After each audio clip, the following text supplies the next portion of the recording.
చేసిండు కేసీఆర్ చూసిన దగ్గర నేను 10 లక్షల ఫోన్లు ట్యాప్ చేసిండు కేసీఆర్.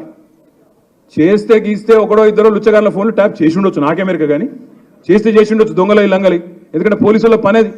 కానీ దానికి ఏదో పెద్ద అంతర్జాతీయ కుంభకోణం ఏందో జరిగిపోయింది, ఏమో అయిపోయింది. ఎందుకు ఇవన్నీ డ్రామాలు? ఎందుకంటే ప్రజల మనసు అటెన్షన్ డైవర్ట్ చేయాలి. దేని మీదకి డైవర్ట్ చేయాలి?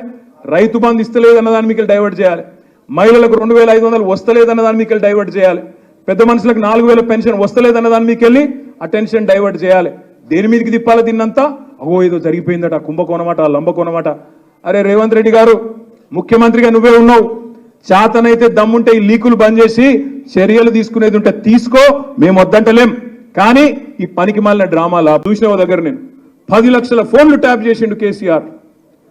చేస్తే గీస్తే ఒకడో ఇద్దరో లుచ్చగాళ్ళ ఫోన్లు ట్యాప్ చేసి ఉండొచ్చు, నాకెమెరిక కానీ చేస్తే చేసి ఉండొచ్చు దొంగలై లంగలి, ఎందుకంటే పోలీసుల పనేది. కానీ దానికి ఏదో పెద్ద అంతర్జాతీయ కుంభకోణం ఏందో జరిగిపోయింది, ఏమో అయిపోయింది. ఎందుకు ఇవన్నీ డ్రామాలు? ఎందుకంటే ప్రజల మనసు అటెన్షన్ డైవర్ట్ చేయాలి. దేని మీదకి డైవర్ట్ చేయాలి?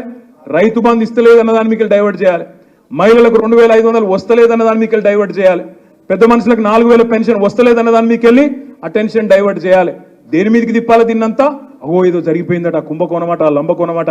అరే రేవంత్ రెడ్డి గారు, ముఖ్యమంత్రిగా నువ్వే ఉన్నావు, చేతనైతే దమ్ముంటే ఈ లీకులు బంద్ చేసి చర్యలు తీసుకునేది ఉంటే తీసుకో, మేము వద్దంటలేం. కానీ ఈ పనికి మాలిన డ్రామాలు ఆపు.